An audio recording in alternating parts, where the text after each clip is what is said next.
Straight out the dungeons of rap, where fake niggas won't make it back. That is the classic rap line from NY State of Mind Illmatic 1994, the manifesto that established Nas as one of hip-hop's greatest poets.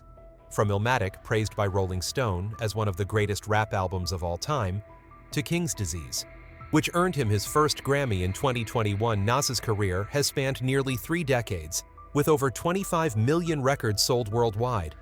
At 51, Nas is not only a rapper, but also a cultural icon, a name always mentioned when people talk about the pinnacle of lyricism in hip-hop.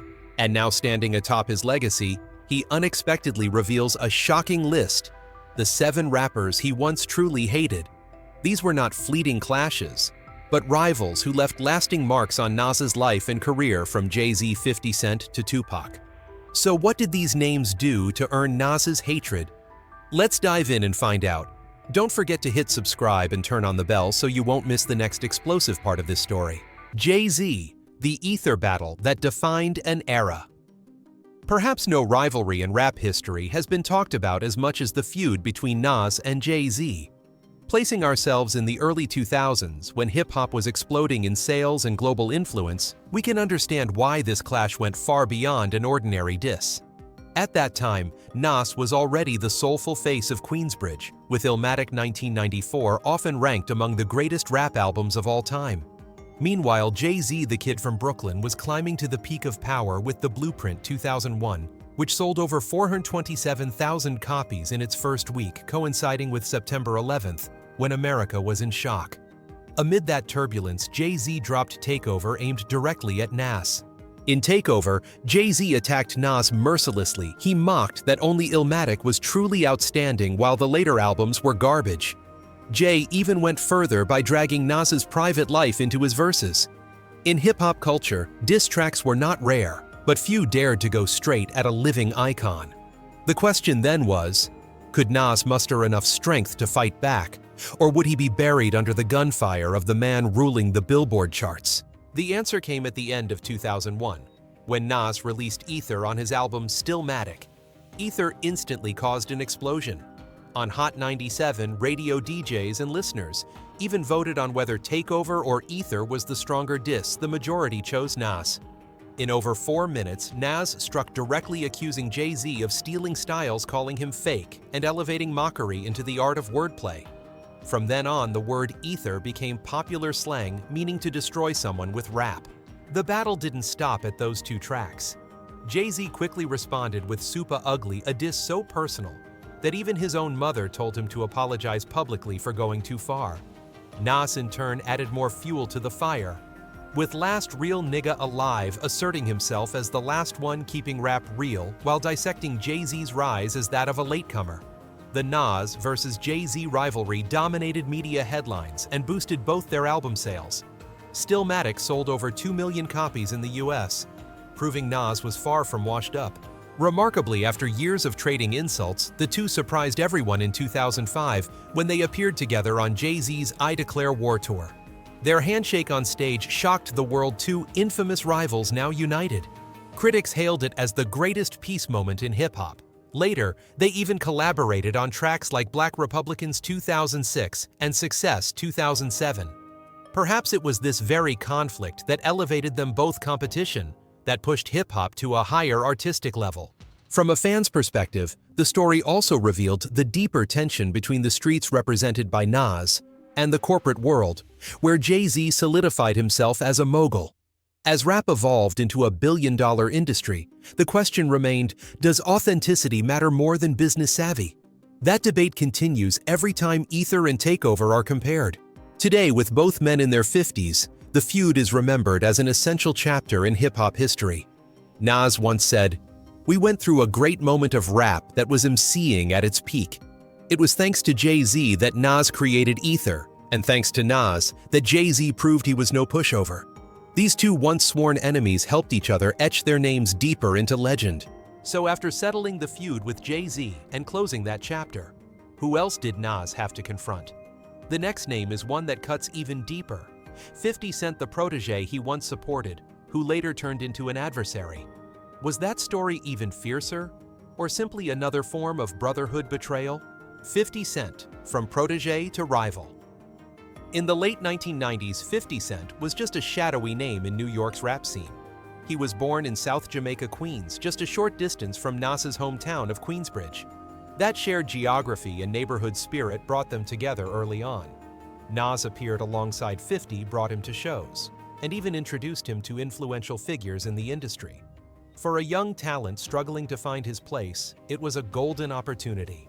At that time, Nas was already secure with It Was Written 1996, which sold over 4 million copies in the US, while 50 Cent was still clawing for recognition.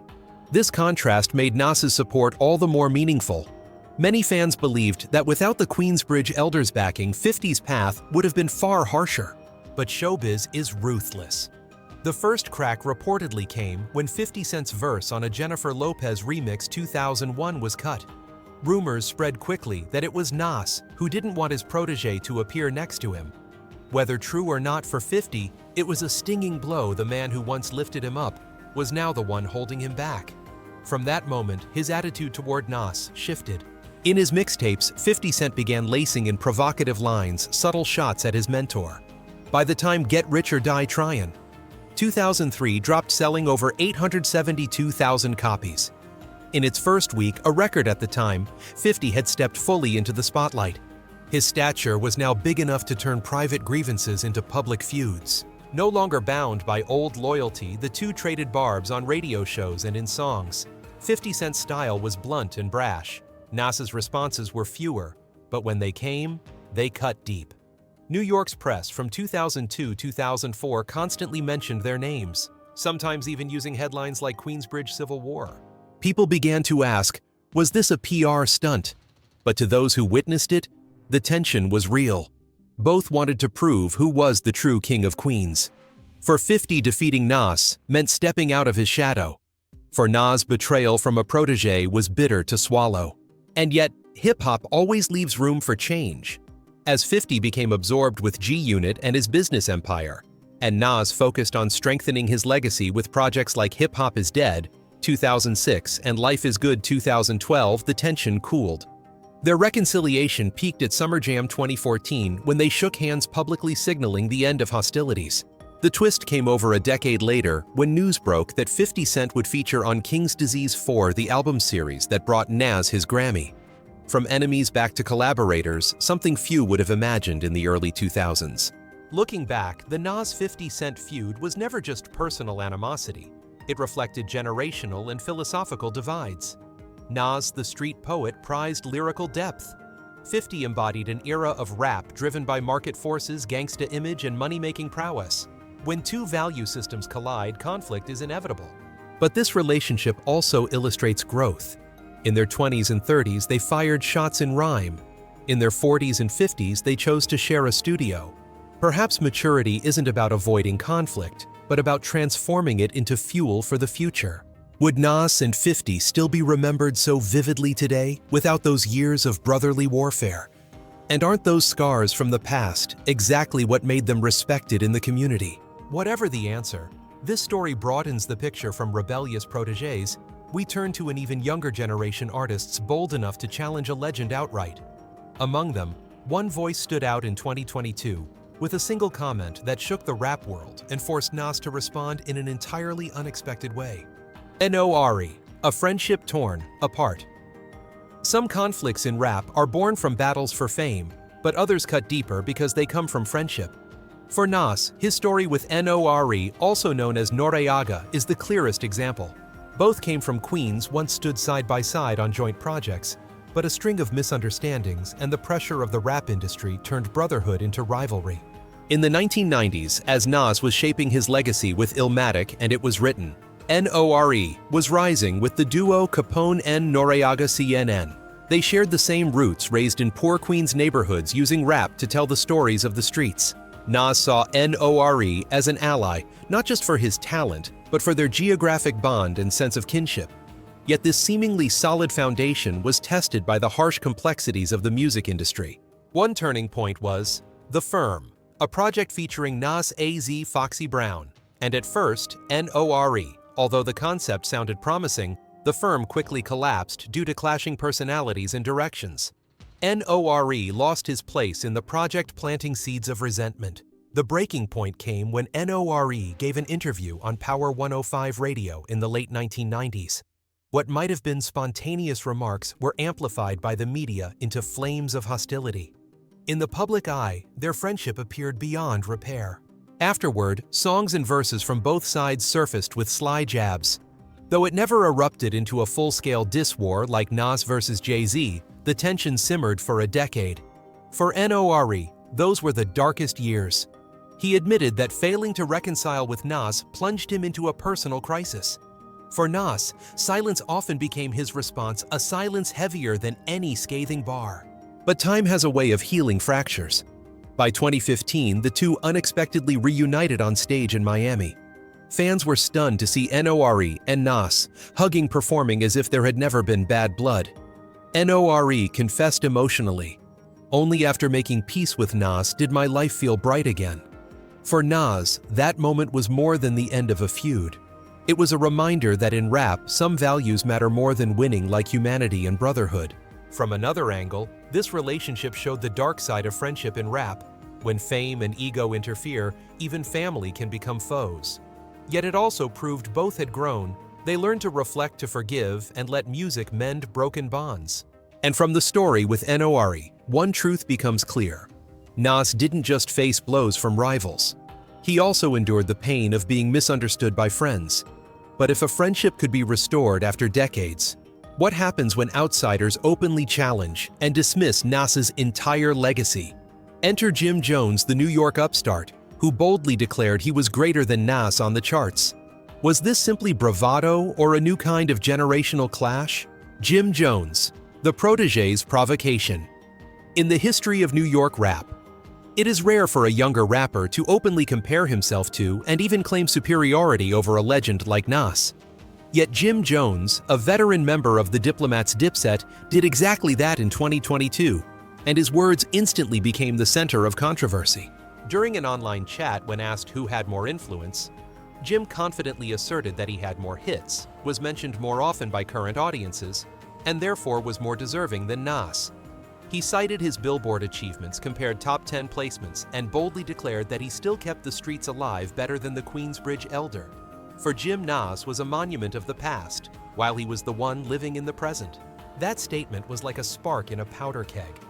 Nas's fans reacted fiercely, immediately reciting his accolades, from Illmatic and album Rolling Stone ranked among the 500 greatest of all time to King's Disease, which earned Nas a Grammy in 2021. They stressed that Nas had sold millions of records, laid the foundation for New York hip-hop, and been honored by the Recording Academy. While Jim Jones, despite commercial success and a hit like We Fly High 2006, had never reached the same cultural impact, the media joined in.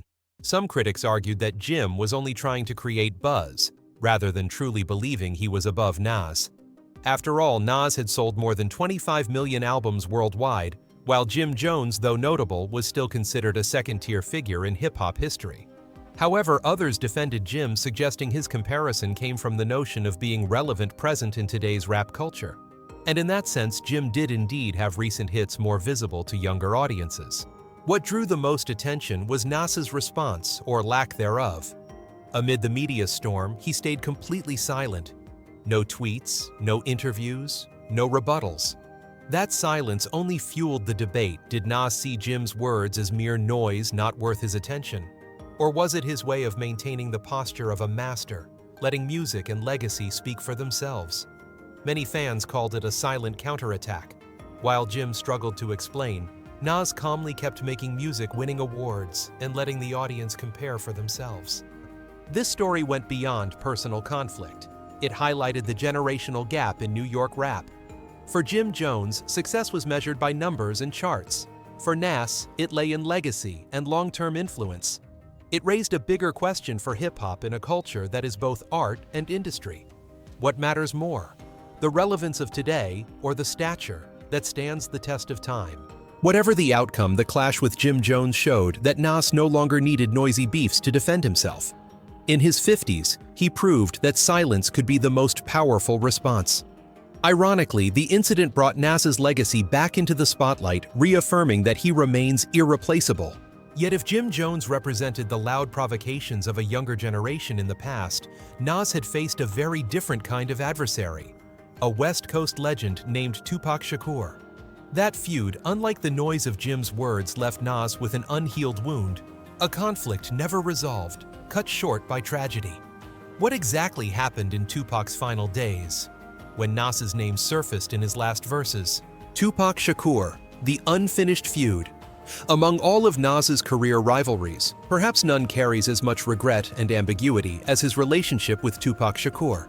It was unlike the noisy war with Jay-Z or the wounded pride stirred by Jim Jones. This was a story both brief and complex ending with an ellipsis that could never be closed, a feud forever unfinished. By the mid-1990s, American hip-hop was sharply divided by the East Coast-West Coast conflict. Nas had already risen to prominence with Illmatic 1994, while Tupac, following the success of Me Against the World, 1995 had become the brightest star of the West Coast. In that suffocating atmosphere, even the slightest remark could ignite flames. Multiple accounts suggest Tupac mocked Nas during performances, accusing him of pretending to be the sole representative of New York streets. Rumors spread rapidly through the rap community, pushing both men into opposition, even though they had never officially declared war. Nas never released a direct diss track against Tupac during that period, but he was rumored to have recorded a demo called Real Niggas, which included the line, "The type of guy Tupac pretends to be." This suggested that Nas's pride had indeed been bruised. Within rap culture, then subtle disses were a way to maintain balance, sending a message to rivals while avoiding all-out war.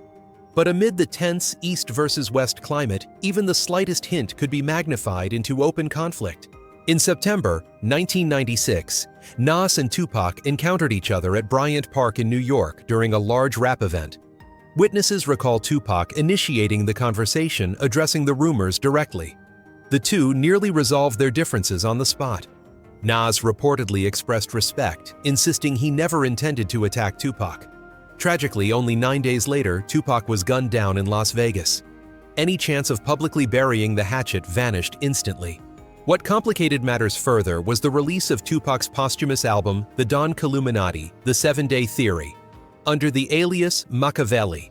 In the track Against All Odds, Tupac called Nas out by name, attacking him as an enemy.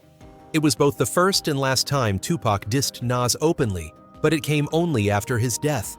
For Nas, it must have been a deeply conflicted feeling, grieving the loss of a legendary talent while being cast as an unwilling rival, with no chance to respond. Some critics believe that had Tupac lived, the feud might have fizzled out, much like Nas's later reconciliations with Jay-Z and Noreaga. For his part, Nas consistently maintained a respectful stance toward Tupac, often referring to him as a fallen soldier. As such, their clash is usually remembered as a tragedy of circumstance rather than true hatred. Still, for rap fans, Tupac's curse in Against All Odds keeps the feud permanently unresolved. The real takeaway from this episode is the fragility of time. In hip-hop, beefs are often used to demonstrate strength, but death can turn them into wounds that never heal. For Nas, being named in Tupac's final track was both painful and historically significant proof that he was weighty enough to be considered a rival by a West Coast giant, yet also a haunting reminder that not every conflict finds closure. Fans often wonder if Tupac had lived, would he and Nas have become friends or remained rivals? No one can ever answer that, and it is precisely this uncertainty that makes their unfinished feud so haunting. What's clear is that whether as enemy or ally, Tupac left an indelible mark on Nas's journey. And from that lingering pain, the story shifts to another chapter, not with an equal, but with a predecessor, a mentor-like figure, whom Nas once respected, MC Shan. So how did Nas handle it when a legend he admired publicly turned against him? MC Shan, when the mentor turns against you. If rivalries with Jay-Z or 50 Cent could be explained as struggles for dominance, the conflict between Nas and MC Shan carried an entirely different weight. This was not the tale of a younger star surpassing an elder, but the sting of betrayal from a past icon, one whom Nas respected deeply, even crediting as inspiration for stepping into rap. That is why when MC Shan publicly lashed out at Nas in 2023, the hip-hop world didn't just see a quarrel, it felt the painful rupture of two generations. Before Nas became the street poet of Illmatic, he grew up listening to MC Shan. Shan's 1986 single The Bridge was hailed as the anthem of Queensbridge rap, a voice from a struggling neighborhood that would later shape Nas's art. Nas often admitted Shan's influence, even saying that without The Bridge, there might never have been a Nas as we know him. Yet during the 50th anniversary of hip-hop, Shan stunned fans by posting a furious video on Instagram aimed directly at Nas. "If you throw a 50th anniversary show and don't mention my name, don't ever say my name again." His words, sharp and emotional, shook the rap community.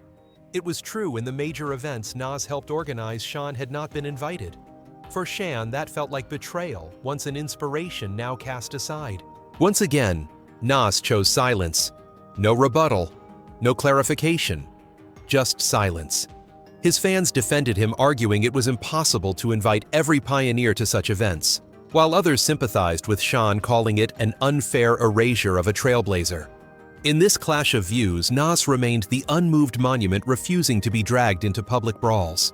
From Shan's perspective, his anger made sense. As one of the first voices of Queensbridge, being left out of such a milestone celebration felt like denial of his legacy. From Nas's side, curating a global event meant making difficult choices, and at 50, he no longer needed to answer every accusation. But the question lingered: was silence always the right response, especially when it came from a mentor-like figure? Though Shan later softened his stance and admitted he still respected Nas, the sting of that moment left a scar. This wasn't a calculated beef or a publicity stunt, but proof of how fragile respect can be in hip-hop. Sometimes one decision, a guest list, a missing acknowledgement, can turn admiration into resentment. It underscored a paradox: the higher Nas climbed, the harder it became to satisfy everyone. And sometimes the cost was the fury of those he once owed. Fans now wonder if they sat down together. Could Nas and MC Shan mend the wound as Nas once did with Noreaga or 50 Cent? Or will this remain a permanent scratch on Nas's legacy? A reminder that even legends cannot escape personal rifts. Looking back at all the clashes, Jay-Z, 50 Cent, 21 Savage, and Nore, Jim Jones, Tupac, and MC Shan, a complex portrait of Nas, emerges a man who fights and forgives, who stays silent, yet still carries regrets. And out of those battles, he forged his own philosophy, closing the story with a reflection on hatred, music, and growth. What is that philosophy? That answer lies in the final conclusion of this turbulent journey. Hatred is only temporary, music is eternal. When looking back at Nas's turbulent journey with a series of rivals from past to present, a clear picture emerges: the portrait of an artist who is honest, hungry for fairness, and who always sees rap not merely as a power game, but as an art of dialogue through words. With Jay-Z, it was the fierce competition for the crown. With Tupac, it was unresolved misunderstandings left hanging. With 50 Cent and Jim Jones, the clashes reflected street intensity, where instinct and personality were pushed to their limits. In the case of 21 Savage and Nore, initial conflicts were turned by Nas into opportunities for connection and creation.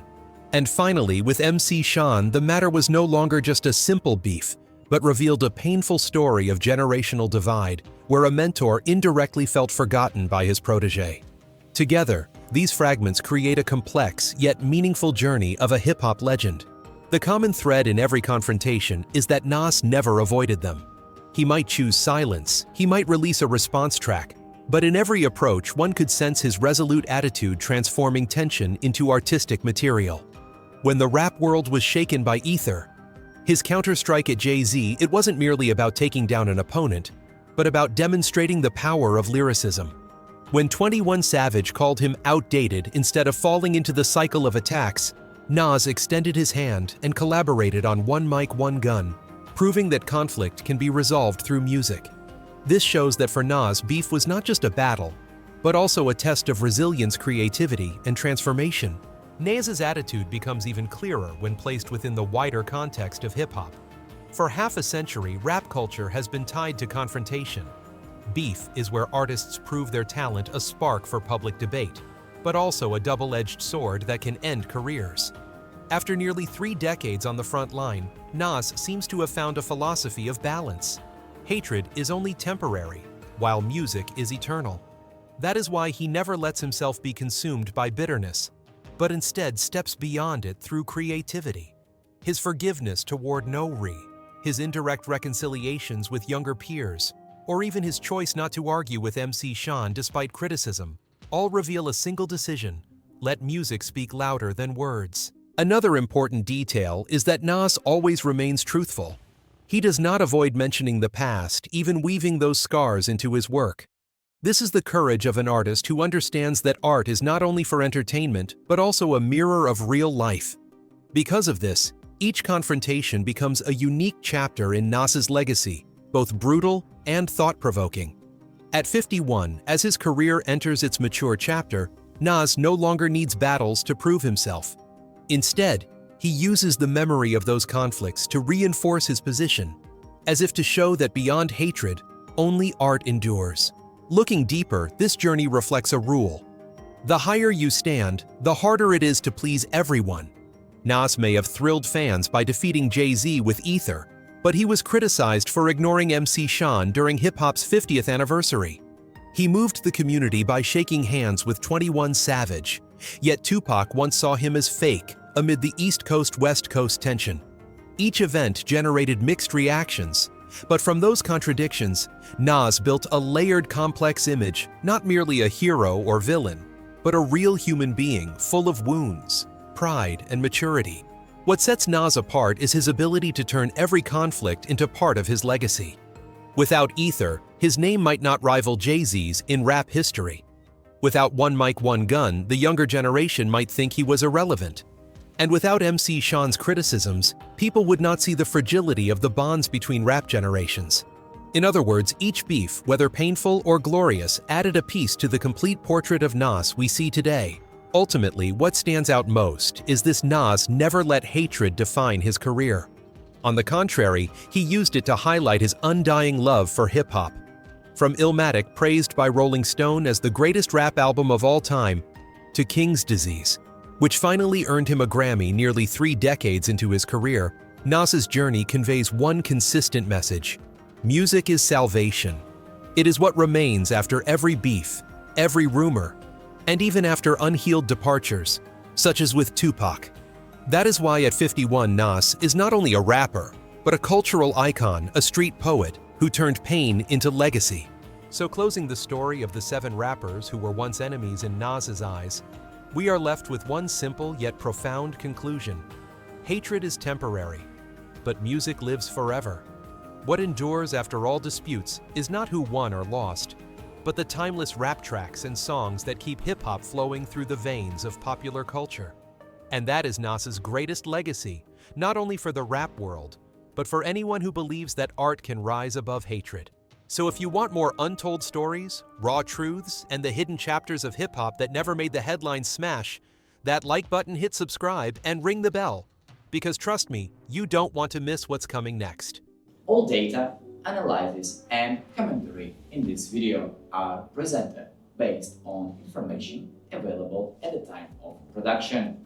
The content is subject to change over time and should not be considered a definitive forecast.